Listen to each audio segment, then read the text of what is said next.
લાખનો મુદ્દામાલ કબજે કરી અન્ય એક શખ્સને વોન્ટેડ જાહેર કર્યો હતો। પીસીબી પોલીસ ટીમને ચોક્કસ માહિતી મળી હતી કે એક શખ્સ પોતાની કારમાં ઇંગ્લિશ દારૂનો જથ્થો ભરી ડભોઈ ખાતેથી નીકળી કપુરાય ચોકડી થઈ વડોદરા જવાનો છે। જેના આધારે પોલીસે કપુરાય ચોકડી ખાતે વોચ ગોઠવી બાતમી મુજબની કાર પસાર થતા તેને કોર્ડન કરી રોકી હતી।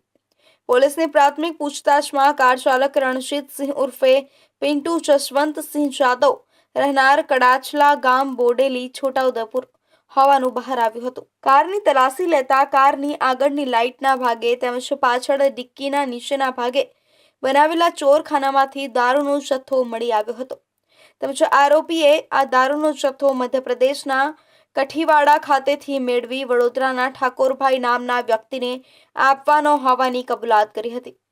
કપુરાય પોલીસે ₹45,900ની કિંમત ધરાવતી દારૂની 270 બોટલો, રોકડા ₹400, મોબાઈલ ફોન તથા કાર સહિત કુલ ₹1,51,300નો મુદ્દામાલ